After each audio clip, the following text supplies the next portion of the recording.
Maisha yamekuwa ngumu, nimeacha mtoto mdogo kwa nyumba na duty zenye zinamshinda. Kuna boss mwingine anakuwa hapo kijana mweupe umtaita.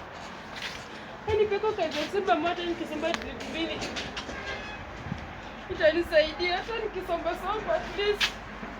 Itanisaidia tuweke kwa mjengo zenyewe nimeenda kutafuta hizo affordable houses hata sipati kazi huko.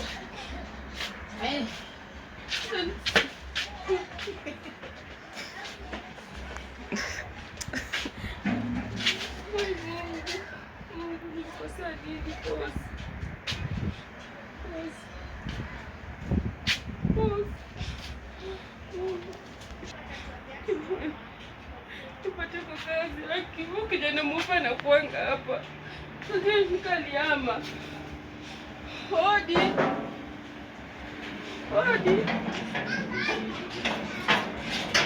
Nina anapiga geti bila heshima.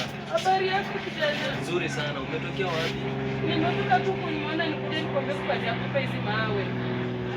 Kazi ya kubeba mawe? Unaweza kweli? Tunaweza kubeba basi niko na nguvu. Mawe ya futi 10 unaweza? Naweza boss. Unasaka ngapi? Wewe mama. Wacha nikujaribu. Nataka kujaribu mawili. Yakikushinda utaenda nyumbani. Haiwezi nishinda boss. Sawa mama.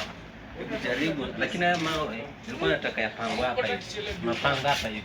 Kwa hii choo nilikuwa nataka ukuta wa choo upangwe hivi. Gani? Huu ukuta wa choo ndio tutakuja kujenga kuanzia next.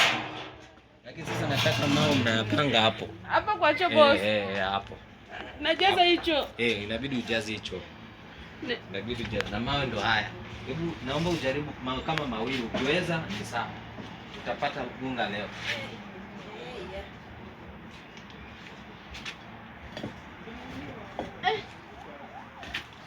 Naona kama wewe uwezani. Boss mtaweza tu.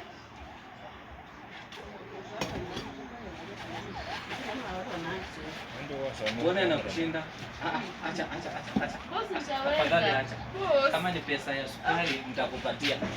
Acha tu. Hapana boss naweza. Acha tu. Kama ni pesa ya sukari nitakupatia.